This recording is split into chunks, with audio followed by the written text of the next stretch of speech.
विद्यार्थी मित्रों, 11th BE में आज हम लास्ट वीडियो बना रहे हैं। इस वीडियो में साझेदारी पेढ़ी का पंजीकरण, रजिस्ट्रेशन ऑफ पार्टनरशिप फर्म के बारे में चर्चा करते हैं। पहले तो 1932 के कानून के अनुसार साझेदारी पेढ़ी का पंजीकरण कराया जा सकता है।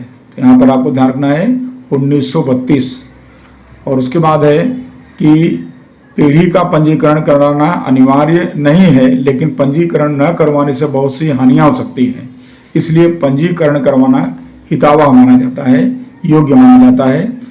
पीढ़ी जिस राज्य में स्थापित हो उस राज्य के रजिस्ट्रार राज्य के नियुक्त पंजीकरण अधिकारी हैं और पंजीकरण करवाने के लिए एक पत्रक आता है। उस पत्रक को भरकर सभी साझेदारों के हस्ताक्षर करवाए जाते हैं और आवश्यक फीस भर करके पत्रक को रजिस्ट्रार को भेज दिया जाता है और इस तरह से इसकी प्रोसेस या प्रक्रिया की जाती है। और अब देखते हैं कि पंजीकरण का जो पत्रक है उसमें क्या क्या बातें आती हैं। तो उसमें आपको मुख्य 7 बातों का समावेश होता है। पहला है कि पीढ़ी का नाम और पता, पीढ़ी का नाम क्या रखा जाएगा और उसका पता कहाँ का है उसका वो दर्शाया जाएगा। फिर पीढ़ी की शाखाएं हैं तो उसके बारे में जानकारी दी जाएगी। तीसरा है साझेदारों के, जितने भी साझेदार हैं, 2 हैं 3 हैं, उनके नाम, सबके पते और सबके टेलीफोन नंबर या मोबाइल नंबर लिखे जाएंगे। उसके बाद प्रत्येक साझेदार कौन सी तारीख को प्रवेश किया, कौन सी तारीख को साझेदार बना, उसकी माहिती दी जाएगी।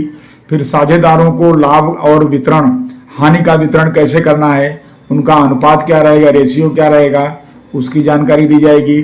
फिर साझेदारों की पूंजी संबंधी विवरण, कौन सा साझेदार कितना पूंजी लाया, कौन साझेदार पूंजी नहीं लाया, वो सारी माहिती इस पत्रक में दर्शाई जाएंगी। और उसके बाद है पीढ़ी की अवधि, पीढ़ी की अवधि कब तक रहेगी या कब तक पीढ़ी चली रहेगी, इसके बारे में भी जानकारी यहाँ पर देनी होती है। तो ये सारी माहिती को भर करके रजिस्ट्रार को सौंप दिया जाता है और बाद में रजिस्ट्रार उसका पंजीकरण करता है और उसका एक प्रमाण पत्र देता है और प्रमाण पत्र दे देता है, तो इसका मतलब कि अपने साझेदारी का पंजीकरण हो गया। तो ये पॉइंट आपका हुआ कि पंजीकरण में कौन कौन सी बातों का समावेश होता है।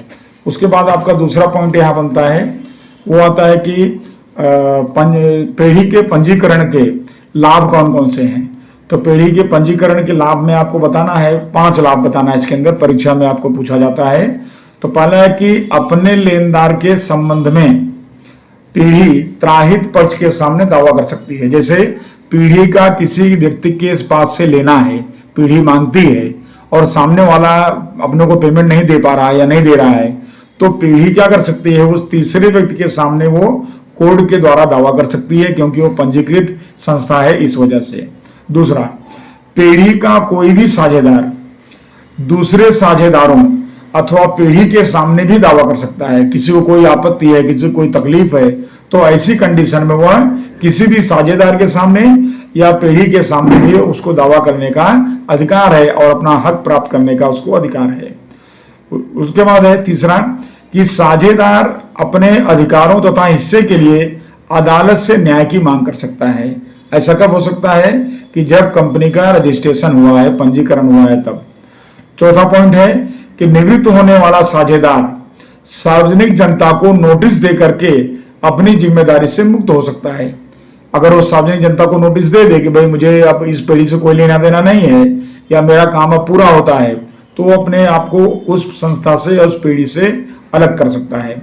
और अंतिम 5वां नंबर है कि पीढ़ी का पंजीकरण से सार्वजनिक जनता को पीढ़ी के अस्तित्व के बारे में जानकारी मिलती है। सबसे बड़ा फायदा यह है कि पंजीकरण अगर है तो लोगों का विश्वास होता है और पीढ़ी के अस्तित्व के बारे में भी लोगों को जानकारी प्राप्त होती है। तो आपको परीक्षा में पूछा जाए कि पीढ़ी के पंजीकरण के लाभ बताइए, तो आप ये 5 पॉइंट यहाँ पर लिख सकते हैं।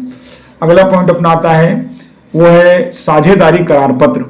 साझेदारी करार पत्र क्या है, तो अपने आगे देखें कि भाई साझेदारी करार पत्र लिखित भी हो सकता है या मौखिक भी हो सकता है, लेकिन अगर करार लिखित में हुआ है तो ज्यादा अच्छा माना जाता है। तो करार पत्र का मतलब यही हुआ कि भाई जो बातें हैं साझेदारी करार की, वो सारी लिखित रूप से प्रस्तुत की जाती हैं। तो अब उन करार में, या इसको बोलते हैं अनुबंध पत्र या करार पत्र में, कौन सी बातों का समावेश किया जाता है, कौन कौन सी बातें आती हैं। तो फिर से वही रिपीट हो जाता है कि पीढ़ी का नाम, पता, साझेदारों के प्रत्येक के नाम, पते, उम्र, प्रकार, उसके बाद है टेलीफोन नंबर उनका जो भी है। फिर पेढ़ी का उद्देश्य क्या है, उसका धंधा का प्रकार कैसा है, सेवा देने का है, माल बेचने खरीदने का है, उत्पादन करने का है। उसके बाद पेढ़ी प्रारंभ करने की तारीख कौन सी है और उसकी अवधि क्या रहेगी। उसके बाद है साझेदारों की पूंजी और पूंजी पर ब्याज देने संबंधी कोई सूचना है तो बताया जाएगा, यानी कौन साझेदार कितनी पूंजी लाएगा और अगर पूंजी लाएगा तो उसको ब्याज मिलेगा कि नहीं मिलेगा, कितना मिलेगा। फिर कोई साझेदार अपने निजी उपयोग के लिए कुछ धंधे में से आहरण करता है, अपने निजी काम के लिए धंधे में से पैसे ले जाता है, माल ले जाता है, तो उसके लिए आहरण की व्यवस्था है कि नहीं है, और आहरण है तो उस पर उसको ब्याज वगैरह देना पड़ेगा कि नहीं देना पड़ेगा, उसकी जानकारी यहाँ दी जाती है। साझेदार द्वारा पेढ़ी को दिए गए लोन पर ब्याज, कोई साझेदार पेढ़ी को लोन देता है तो क्या उसे ब्याज मिलेगा, तो कितने दर से ब्याज मिलेगा, वो जानकारी यहाँ दी जाती है। उसके बाद है लाभ हानि के विभाजन का प्रमाण, जब पेढ़ी वर्ष के अंत में लाभ कमाएगी उस लाभ में प्रत्येक साझेदार को कितना कितना मिलेगा, कौन सा रेशियो से मिलेगा, उसकी जानकारी दी जाएगी। साझेदारों के बीच कार्य का विभाजन कैसे किया जाएगा, कौन क्या काम करेगा, उसकी जानकारी कैसे मिलेगी।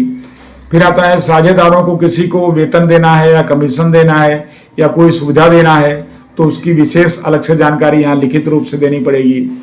फिर साझेदार पेढ़ी में हिसाब कैसे रखा जाएगा या हिसाब रखने की व्यवस्था कैसे होगी, उसकी जानकारी भी यहाँ देना होगा।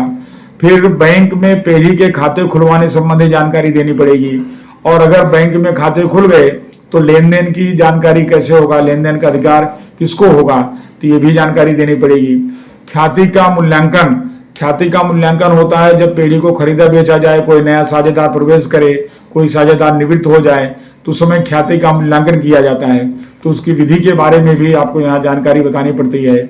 मतभेद या झगड़ा हो गया तो उसका निवारण करने के लिए एक पंच की व्यवस्था की जाती है, तो इसी आधार पर वो निर्णय करेगा कि जो यहाँ लिखा गया है उसके मुताबिक है कि नहीं है, तो इस तरह निवारण भी इसके द्वारा हो जाता है, तो उसकी जानकारी बताना है आपको। फिर महत्वपूर्ण दस्तावेज पर हस्ताक्षर करने का अधिकार किसको रहेगा, सबको रहेगा या किसी एक को रहेगा, वो जानकारी यहाँ दी जाएगी। फिर नए साझेदार का प्रवेश हो रहा है तो या पुराने साझेदार की निवृत्ति हो रही है तो उसकी व्यवस्था क्या है, उसके लिए क्या प्रावधान रहेगा, तो वो जानकारी यहाँ देनी पड़ेगी। उसके बाद साझेदारों के अधिकार क्या होंगे, सभी साझेदारों के कर्तव्य क्या होंगे, उसकी जानकारी भी यहाँ लिखित रूप से दी जाएगी। फिर आता है कि वयस्क साझेदार का प्रवेश की व्यवस्था क्या होगी, कोई वयस्क साझेदार प्रवेश करना चाहता है तो उसको किस तरह प्रवेश कराया जाएगा। और उसी तरह से अंत में है कि पेढ़ी के विसर्जन के समय हिसाबी निपटारा जो होगा उसकी व्यवस्था क्या होगी। तो विद्यार्थी मित्रों, इस तरह से करार पत्र के अंदर या अनुबंध पत्र के अंदर समाविष्ट होने वाले ये सारे विवरण हैं, जिन विवरणों के आधार पर या जिन विवरणों को लिखित रूप से करार पत्र में समाविष्ट किया जाता है, और ऐसा करने से भविष्य में होने वाले संघर्ष को निवारण भी आराम से किया जा सकता है, क्योंकि ये सारा चीज लिखित होता है और सभी साझेदारों की इस पर सही होती है, इसलिए सब इससे सहमत होते हैं, इसमें कोई असहमति नहीं बता सकता है। अब अपना लास्ट टॉपिक आज का है और वो अंतिम टॉपिक है, एक प्रश्न बचता है, देख लेते हैं जरा इसको भी, फिर स्वाध्याय का प्रश्न आपको समझा देते हैं। उसके बाद देखिए यहाँ पर ये प्रश्न है, अंतर है व्यक्तिगत मालकी और साझेदारी पेढ़ी में अंतर। तो विद्यार्थी मित्रों, आपको अंतर की मुद्दत, तो जैसे 4 नंबर में है तो खाली 4 ही पॉइंट कोई लिखना है, 3 नंबर है तो कोई 3 पॉइंट लिखना है। तो यहाँ पर आपको पूरा बताया, मैं आपको समझा देता हूँ, फिर आपको जो सरल लगे वो पॉइंट आप तैयार कर लें। पहले अर्थ में कि जहाँ पर एक ही व्यक्ति धंधे की स्थापना करे, विचार करे धंधे के बारे में, पूंजी की व्यवस्था करे, लाभ हानि को स्वयं भुगते, व्यक्तिगत मालकी उसे कहते हैं। साझेदारी में है कि कुछ व्यक्तियों का के बीच का संबंध है, ये सबके द्वारा या सबकी तरफ से कोई एक द्वारा चलाए जाने वाले और लाभ को बांटने के लिए सभी लोग आपस में सहमत हो तो उसे साझेदारी कहते हैं। तो ये व्याख्या आप दे सकते हैं अंतर में। सदस्य की संख्या बता सकते हैं कि व्यक्तिगत मालकी में कोई भी एक ही सदस्य होता है, जबकि साझेदारी में कम से कम कितना बताना है, 2। और वर्ष 14 के अनुसार सरकार श्री के साझेदारी की महत्तम संख्या कितनी बताई गई है, 50। तो मैक्सिमम 50 और कम से कम कितना बताना है आपको, 2। फिर पूंजी के बारे में है, संपूर्ण पूंजी मालिक ही लाता है इसके अंदर, और यहाँ पर साझेदारी करार के अनुसार सभी साझेदार पूंजी लाते हैं। स्थापना में देखिए तो यहाँ पर कोई भी व्यक्ति अपने इकाई की स्थापना कर सकता है या व्यक्तिगत मालिकी की स्थापना कर सकता है। और यहाँ पर स्थापना लिखित और मौखिक करार के द्वारा होती है। तो यहाँ पर लिखित या मौखिक करार पहले करेंगे, फिर स्थापना होगी। निर्णय में यहाँ पर निर्णय एक ही व्यक्ति लेता है तो जल्दी निर्णय होता है, और यहाँ पर व्यक्ति भागीदार या साझेदार मिलकर के निर्णय करते हैं तो थोड़ा निर्णय लेने में विलंब भी हो सकता है। फिर लाभान की बात करें तो लाभान में यहाँ पर मात्र एक ही मालिक है, तो लाभ होगा तो भी वही भुगतेगा, हानि होगा तो भी वही भुगतेगा।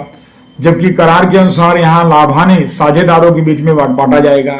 जो भी निश्चित हुआ होगा, जितना अनुपात या जो भी रेशियो होगा, उस रेशियो में आपस में लाभान का बंटवारा करेंगे। उसके बाद है अगला पॉइंट है कि पंजीकरण के बारे में। तो यहाँ पर व्यक्तिगत मालिकी में पंजीकरण की कोई व्यवस्था नहीं है, जबकि साझेदारी में पंजीकरण को कराया जा सकता है, और पंजीकरण जो है वो कराना हितावह भी है। उसके बाद है रहस्यों की गोपनीयता। यहाँ पर एक ही व्यक्ति है तो अपना कोई भी रहस्य अपने पास ही रख सकता है, तो यहाँ पर गोपनीयता बनी रहती है।